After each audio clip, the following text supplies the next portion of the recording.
Cordial saludo, apreciado tutor y compañeros. Mi nombre es José Jaime Cali de la Osa, perteneciente al curso de Epistemología e Historia de la Pedagogía. A continuación voy a realizar la explicación de la actividad número 2 del paso 4, elaborar un video cuadro comparativo. El grupo al cual pertenezco del curso es el 5 de la Escuela de Ciencias de la Educación ESEDU de la Universidad Nacional Abierta y de Distancia UNAD del año 2022.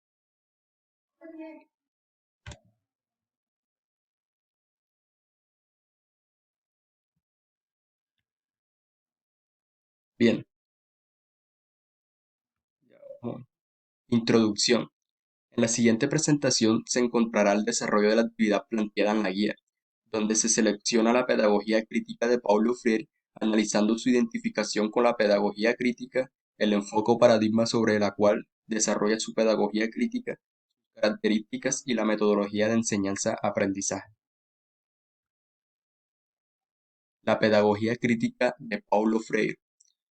Movimiento de educación de base que tiene por objeto dar un carácter político al problema educativo. Es necesario dar una concientización al oprimido a través de la educación. Se debe dar más importancia a la educación dialógica o conversacional que a la curricular. Asimismo, se debe dar relevancia a la praxis en la actividad educativa. Bien, en pocas palabras, lo que Paulo Freire pretendía con su sistema pedagógico, o en otras palabras, era que él hacía referencia a una nueva visión educativa basada en la separación entre el poder y el conocimiento, donde el interés esencial es el aprendizaje obtenido por las propias experiencias del sujeto.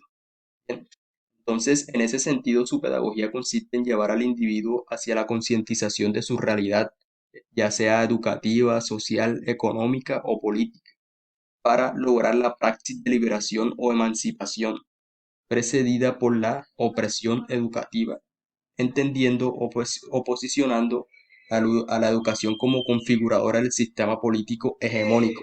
Entonces, este posicionamiento que Paulo Freire le daba a la educación como transformadora del sistema político es una de las características fundamentales de su pedagogía, como se refleja en una de sus grandes frases o aforismos, como se muestra en la imagen. Sería en verdad una actitud ingenua esperar que las clases dominantes desarrollasen una forma de educación que permitiese a las clases dominadas percibir las injusticias sociales en forma crítica. Esta frase resume muy bien en parte su amplio marco teórico sobre su pedagogía crítica, puesto que hace alusión a las masas minoritarias opresoras y a las masas mayoritarias oprimidas, o en pocas palabras, a los opresores y oprimidos. Entonces, ¿qué era lo que nos quería decir Fier? Que a las clases dominantes, o sea, esas clases jerárquicas, hegemónicas, estandarizadas, esas clases que estaban regidos bajo, digamos, un paradigma de la dominación, no, o sea, no les convenía de que las clases dominadas o que los oprimidos se les relevaran. Por eso es que decía que era ingenuo que ellos desarrollasen una forma de educación que le permitiese a las clases dominadas percibir la injusticia social, porque a ellos no les convenía. Por eso era que Paulo Freire denominaba a estos grupos de los oprimidos como la cultura del silencio, porque gracias a la opresión ellos no tenían voces y no tenían, digamos, acción social que permitiese transformar su realidad a partir del reconocimiento de ella. Identificación de la pedagogía crítica de Paulo Freire. La pedagogía crítica de Paulo Freire se identifica con la pedagogía del oprimido, que consiste en la educación como práctica para la libertad. Enfoque o paradigma de la pedagogía crítica de Paulo Freire. El paradigma donde se enmarca su pedagogía crítica es el paradigma crítico o sociocrítico, ya que cumple con las características propias de este sistema pedagógico de este autor. E incluso se llega a deducir también de que fue uno de los pioneros también de este paradigma sociocrítico que tiene como objetivo emancipar y liberar el hombre para la transformación social. Características. Conocer y comprender la realidad como praxis, búsqueda de la emancipación o liberación del ser humano, lo que ya habíamos mencionado. Conocimientos por intereses, en búsqueda de una transformación del ser y la sociedad. Autorreflexión docente-estudiante, pretende autonomía racional y liberadora. Esta característica es totalmente trascendental en la perspectiva de Paulo Freire porque uno de los elementos fundamentales de su sistema pedagógico era la autonomía y la autonomía conllevaba un proceso de autorreflexión constante del estudiante, es decir, no solo del estudiante, sino también del docente. Entonces es una característica muy importante. La otra característica dice que posee una unidad dialéctica entre lo teórico y lo práctico, ¿sí? Entonces, por eso que esta también es muy importante porque la interacción docente-estudiante se da por mediante de la crítica dialógica.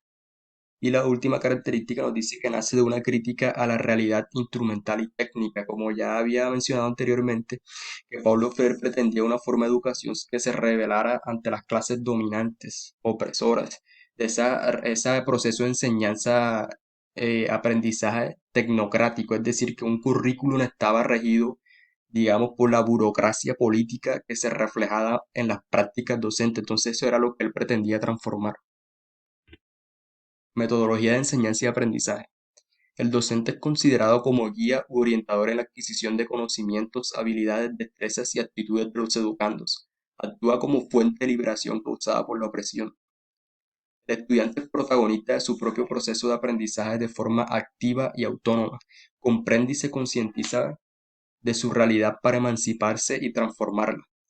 El profesor proporciona las posibilidades para facilitar la producción y construcción del conocimiento, en el que el estudiante se dirige hacia la consecución de saberes a partir de su propia autonomía. En esa interacción reina el diálogo crítico. Este aspecto de la metodología de enseñanza y aprendizaje también es muy importante debido a que refleja incluso uno de sus frases más célebres, que, que era la de que la frase célebre de Paulo Freire era la que hacía referencia a que enseñar no es transferir conocimiento, sino crear las posibilidades para su producción y su construcción, ¿sí? Entonces, en ese sentido, lo que pretendía Paulo Freire es, digamos, fomentar en el alumno la autonomía hacia la adquisición de conocimiento, ¿sí? Y que la crítica sea una característica constante entre la interacción docente-alumno. Conclusión. Por medio de la realización de esta actividad pude comprender la concepción teórica de la pedagogía crítica de Paulo Freire a partir de lo que se propone en ella, sus elementos fundamentales y el reconocimiento de un tipo de pedagogía alternativa que es relevante y necesaria en muchos contextos educativos nacionales e internacionales que hoy por hoy están regidos bajo la dominación, la opresión y la hegemonía. Bien, esta ha sido mi conclusión de esta importante actividad. Eh, Considero, digamos, muy pertinente el legado que nos deja Paulo Freire, porque es que a pesar de que han pasado muchos años, la opresión hoy en día se sigue evidenciando.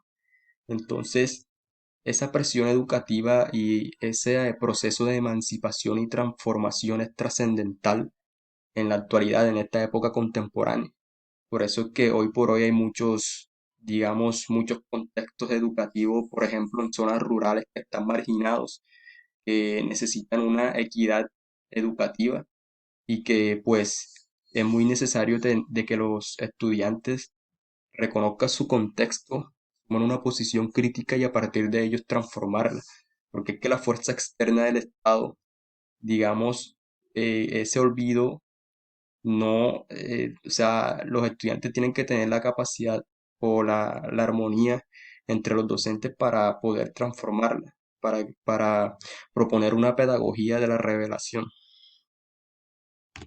Los referentes bibliográficos para esta actividad fueron de Molina 2011 con su artículo ¿Y qué de las pedagogías críticas? De igual manera, Ocampo 2008 con su artículo Paulo Freire y la pedagogía del oprimido. Muchísimas gracias por su atención. Les deseo éxito en este proceso académico y que Dios los bendiga.